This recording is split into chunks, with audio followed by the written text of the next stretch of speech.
Good afternoon and welcome to the end of week market review for Friday, May 30th, 2014.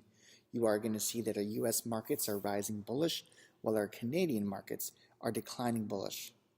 All in all, things are looking very positive on the US side. You're going to see that we did end up with the week up, and you're going to notice that we pretty much had every single day within that week also on a rise. So there was one day where it was down slightly. Right now, this means that the Dow Jones is up 0.11% for the day, while the S&P 500 is up 0.18%. Looking at our commodities, you are going to see that those are on a decline, with gold down 0.45%, silver down 1.02%, and oil down 0.85%. Taking a look at our economic reports, the one thing that we really like to look at is our jobless claims.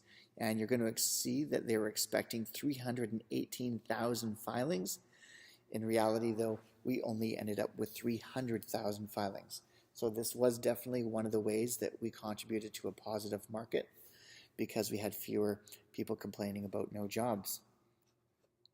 Taking a look now at the S&P 500 on the daily chart, you're going to see that not only are we at an all-time high, we were making all-time highs pretty much every day this week. This means that the S&P 500 has never been this high before. So the MACD is rising bullish and with its black line over top of the blue line, but we need to keep in mind that because the markets have never been here, the markets do need to pull back and get back to some point that they've been before. This does mean, though, that we are going to have that pullback. Taking a look at the S&P 500 on the weekly chart, you're going to see that we found some support here, or we will be finding some support here rather, at the 26 EMA. Now this might look like it's a large pullback on the daily chart, but when you look at things in the big scheme and look at it on the weekly chart, you're going to see that that pullback isn't anything to be concerned about. Now the TSX is marching to a slightly different drum. You're going to see that it is continuously starting to go downhill. The MACD is declining bullish and with its black line down below the blue line. It is also looking like it can cross into bearish territory if we even have just a couple more negative trading sessions. TSX on the weekly chart shows that although we are pulling back slightly right now, when you look at the amount of growth that we had up until this point, we really don't need to be that concerned.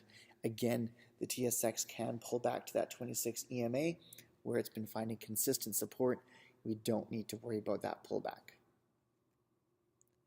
Looking at the volatility indicator, you are going to see that it is down to 11.34, definitely at a nice low manageable level. But when the markets do pull back, you're going to see that this indicator will start to rise a bit. Nothing to be concerned about so long as the indicator stays below its overhead EMAs. So with that said, if you have any questions, you can either send us an email or a phone call. All of our contact information is on the screen. So this has been the end of week market review for Friday, May 30th, 2014. Ciao for now.